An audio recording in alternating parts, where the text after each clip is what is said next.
Hello everyone, I'm Astha. Welcome to our YouTube channel government job जेन्यू notification. आज हम बात कर रहे हैं आयुर्वेदिक फार्मासिस्ट के बारे में। अगर आप आयुर्वेदिक फार्मासिस्ट बनना चाहते हैं 12th के बाद आपको क्या करना होगा, आप कैसे बन सकते हैं। वैसे आप सभी जानते ही हैं हमारे यहाँ जो मेडिकल फैसिलिटीज़ हैं, जो मेडिकल क्षेत्र है, इसमें अलग अलग आप फील्ड देख सकते हैं। एलोपैथिक, आयुर्वेदिक, होम्योपैथिक, यूनानी, ये अलग अलग हैं। इनकी मेडिसिन्स अलग अलग होती हैं। तो इसमें जो फार्मासिस्ट है, फार्मासिस्ट के कोर्सेज भी अलग अलग होते हैं। अब जो एलोपैथी है, इस पर मैंने वीडियो अपलोड किया हुआ है। एलोपैथिक पर वीडियो अपलोड है, आप उसको विज़िट कर सकते हैं। अगर आप एलोपैथिक में जो फार्मासिस्ट पोस्ट होती है या फार्मासिस्ट कोर्स होते हैं वो आप करना चाहते हो। हम बात कर रहे हैं इस वीडियो में आयुर्वेदिक के बारे में। आयुर्वेदिक फार्मासिस्ट आप कैसे बन सकते हैं, वैकेंसीज़ आपको कहाँ कहाँ देखने को मिलेगी।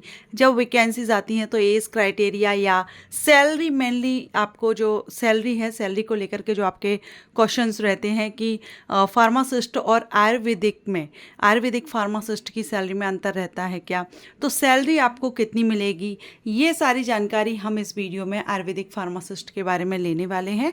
तो अगर आप इंटरेस्टेड हैं, मैं कहूँगी आयुर्वेदिक फार्मासिस्ट का कोर्स अगर आप इंटरेस्टेड हों तो ज़रूर से आप कीजिए, क्योंकि आज के टाइम में आप सभी जानते हैं आयुर्वेदिक का काफ़ी जो आयुर्वेदिक मेडिसिन है लेना पसंद करते हैं पेशेंट। तो आयुर्वेदिक का आगे बढ़ रहा है। आयुर्वेदिक फील्ड में अगर आप अपना करियर बनाते हैं तो ये आपके लिए काफ़ी अच्छा ऑप्शन साबित हो सकता है। तो चलिए हम स्टार्ट करते हैं। और सबसे पहले हम इसके लिए देखेंगे कि 12th के बाद आपको क्या करना होगा आयुर्वेदिक फार्मासिस्ट बनने के लिए। इट मीन्स क्वालिफिकेशन क्या रहती है। तो देखिए, सबसे पहले तो आप अपना 12th कंप्लीट कीजिए। अब 12th किस सब्जेक्ट से आपका होना चाहिए, तो 12th आपका साइंस सब्जेक्ट से। साइंस में आपका PCB मैथमेटिक्स नहीं आएगा, PCB physics, chemistry and biology से आपका 12th पास होना चाहिए। ठीक है, आपने PCB सब्जेक्ट से 12th कंप्लीट किया है। अब बात आती है आगे कोर्स की। तो इसके लिए आपको फार्मेसी बैचलर कोर्स ही करना होगा, जो बी फार्मा हम कहते हैं। अब जो बी फार्मा आप करते हैं वो एलोपैथिक में, जब हम बी फार्मा का नाम लेते हैं तो एलोपैथिक की तरफ ही सीधा ध्यान जाता है, एलोपैथिक फार्मासिस्ट जो रहती है वो। लेकिन ये आयुर्वेदिक क्षेत्र में है तो इसका जो कोर्स है वो अलग रहेगा। जो आप फार्मेसी जानते हैं बी फार्मा, वो अलग है, और फार्मेसी इन आयुर्वेदा ये अलग आपका कोर्स होगा। तो आपको 12th PCB से करना है। PCB से कंप्लीट करने के बाद आप आयुर्वेदा में फार्मेसी बैचलर यानी बी फार्मा इन आयुर्वेदा आपको करना रहेगा। ठीक, अभी आप कहीं भी सेंट्रल गवर्नमेंट या स्टेट गवर्नमेंट रिकॉग्नाइज जो भी इंस्टीट्यूट हैं आप वहाँ से कर सकते हैं। अब बात आती है कि क्या 12th के बाद बैचलर यानी बी फार्मा ही एलिजिबल होते हैं आयुर्वेदिक फार्मासिस्ट के लिए, तो ऐसा नहीं है। इसके लिए भी आपके पास ऑप्शन रहता है डिप्लोमा का। डिप्लोमा इन आयुर्वेदिक फार्मेसी, ये भी यहाँ पर आपके लिए एलिजिबिलिटी होती है। आप बी फार्मा करना चाहते हैं आयुर्वेदा में तो आप बी फार्मा कर लीजिए। अगर आप बैचलर डिग्री नहीं ले पाते हैं या नहीं लेना चाहते हैं तो आप डिप्लोमा भी आयुर्वेदिक फार्मेसी में कर सकते हैं, और डिप्लोमा करने के बाद भी आप आयुर्वेदिक फार्मासिस्ट बन सकते हैं। अब यहाँ पर हम बात करें तो अभी हाल ही में वैकेंसीज़ कहाँ कहाँ आती हैं, तो देखिए गवर्नमेंट हॉस्पिटल्स जो हैं वहाँ पर जो वैकेंसीज़ रिलीज़ होती हैं, जो इंस्टीट्यूट्स हैं वहाँ पर, जो रिसर्च सेंटर्स, वहाँ पर आपकी वैकेंसीज़, फार्मेसी की वैकेंसी आती हैं, आप जॉब ले सकते हैं। और अभी अगर हम बात करें, अभी लेटेस्ट वैकेंसी 2025 के लिए रिलीज़ हो चुकी है फार्मेसी की, आयुर्वेदा फार्मेसी की। तो इसमें आपका एम्स, ESIC और भी अदर इंस्टीट्यूट्स या हॉस्पिटल्स रहते हैं जहां पर वैकेंसीज आती है।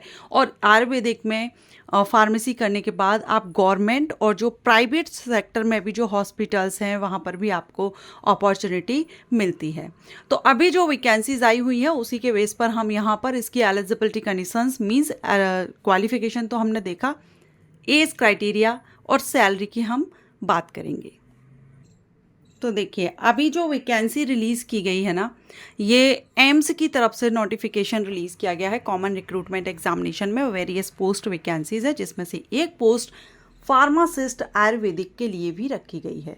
अब फार्मासिस्ट आयुर्वेदिक की आप देख रहे हैं वैकेंसी कहाँ कहाँ पर है। एक तो ESIC दिल्ली NCR। ESIC आप नहीं जानते हैं तो इस पर मैंने वीडियो अपलोड किया है, लिंक आपको आई बटन पर दूंगी, उसको आप देख लीजिएगा। ठीक, इसके बाद आप देख रहे हैं ESIC कर्नाटका, क्योंकि ये अलग अलग क्षेत्र वाइज स्टेट वाइज रहता है, तो ये अलग अलग लोकेशंस पर ESIC में भर्ती की जाती है। एंड इसके अलावा ESIC महाराष्ट्र में है, एम्स में है, जिपमेर में, ये अलग अलग लोकेशंस पर अलग अलग इंस्टीट्यूट्स में अभी वैकेंसीज आई है। और इन फ्यूचर भी आपको बहुत से ऑप्शंस मिलेंगे, बहुत सी अपॉर्चुनिटीज़ आपको प्राइवेट और गवर्नमेंट सेक्टर में आयुर्वेदा फार्मेसी के लिए देखने को मिलेगी। बात करेंगे हम एज लिमिट की, तो एज 18 से 25 साल रखी गई है। 18 से 25 साल ये अनरिजर्व कैंडिडेट के लिए है, रिजर्व कैटेगरीज को रिलैक्सेशन मिलेगा। सैलरी आपकी लेवल 5 से रहती है 29,200 से 93,300, ये बेसिक पे है, इसमें आपके अलाउंसेस वगैरह भी प्लस होंगे।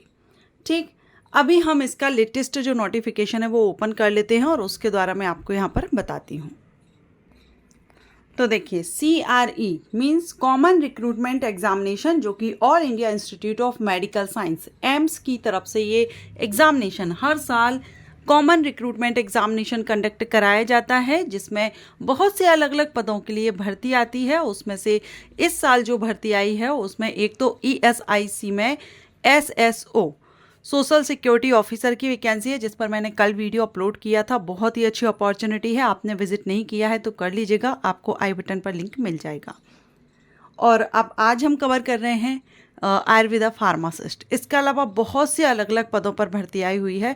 मैं कोशिश करूंगी कि जो मेन पोस्ट हैं जिसके बारे में आपको जानकारी देनी चाहिए उन पर मैं वीडियो अपलोड करूंगी डेली। ठीक, तो अगर आप अभी आयुर्वेदा फार्मेसी का कोर्स किया हुआ है और आप आवेदन करना चाहते हैं तो इसके एप्लीकेशन 12 जुलाई से स्टार्ट हो चुके हैं।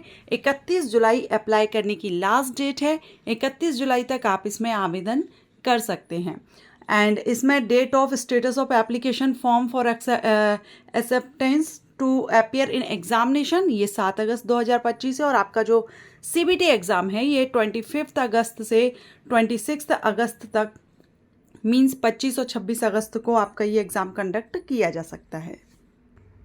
अगर आप अभी आवेदन करते हैं तो आपको एप्लीकेशन फ़ीस जनरल OBC और कैंडिडेट के लिए 3,000 रहेगी, SC ST कैंडिडेट और EWS के लिए 2,400 रहेगी, PWD के लिए फ़ीस माफ़ रहेगी।